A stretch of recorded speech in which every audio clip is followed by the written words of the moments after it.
సెక్యులరిజానికి నిజమైనటువంటి అర్థం పరిపాలనలో మత ప్రమేయం లేని రాజ్యం. అంటే ఇదిగో నువ్వు ముస్లిం కాబట్టి నీకు ఉద్యోగం ఉండదు, నువ్వు క్రిస్టియన్ కాబట్టి నీకు ఇందులో చదవడానికి వీల్లేదు, ఇట్లాంటిది లేకుండా ఏ మతం వాడైనా సరే రాజ్యాంగబద్ధంగా ఈ దేశంలో సగర్వంగా బ్రతకడానికి ఇచ్చేటటువంటి హక్కే సెక్యులరిజం. కానీ దాన్ని మార్చేసే సెక్యులరిజం అంటే మైనారిటీలని పైకి తీసుకెళ్లడం, మెజార్టీలను అణగదొక్కడం అంటూ మైనార్టీల స్కూళ్ళు నడవచ్చు, మైనార్టీల కాలేజీలు నడవచ్చు.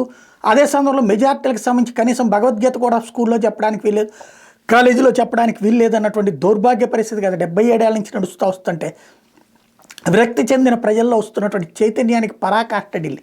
ఎస్పెషల్లీ ఇతర దేశాల నుండి వచ్చినటువంటి వాళ్ళు, ఎస్పెషల్లీ పాకిస్తాన్, బంగ్లాదేశ్, ఆఫ్ఘనిస్తాన్, బర్మా లాంటి చోట నుంచి వచ్చినటువంటి రోహింగ్యాలతో అక్కడ అల్లకల్లోలం అవుతుంటే వివిధ ప్రాంతాలు వ్యాపారాలు లాక్కుంటూ క్రమక్రమంగా విస్తరిస్తూ ఉంటే వాళ్ళని కంట్రోల్ చేయడం మానేసి అలాంటి వాళ్ళకి ఈ దేశం మీద ప్రేమ కానీ ఈ దేశం మీద గౌరవం కానీ లేకుండా ఈవెన్ రాయబార కార్యాలయ దగ్గర కూడా అరాచకాలు చేసినటువంటి నీచాతి నీచుల్ని భుజానెత్తుకుని కరోనా లాంటి సమయంలోనూ హిందువులు వేధించి ముస్లింలని కాపాడుకుంటూ వచ్చి అదే సందర్భంలో దీపావళి లాంటి పండగలను హిందువులు జరుపుకోకూడదు కానీ అదే సందర్భంలో మిగతా వాళ్ళు వాళ్ళ పండగలు జరుపుకోవచ్చు అనేటటువంటి విచిత్రమైనటువంటి వాతావరణాన్ని సృష్టించి దాన్నే సెక్యులరిజం అన్నటువంటి ఒక ముసుగు తొడిగినటువంటి కేజ్రీవాల్కి చాచి చెంపదెబ్బ కొట్టినటువంటి తీర్పు ఇప్పుడు ఢిల్లీలో జరిగింది.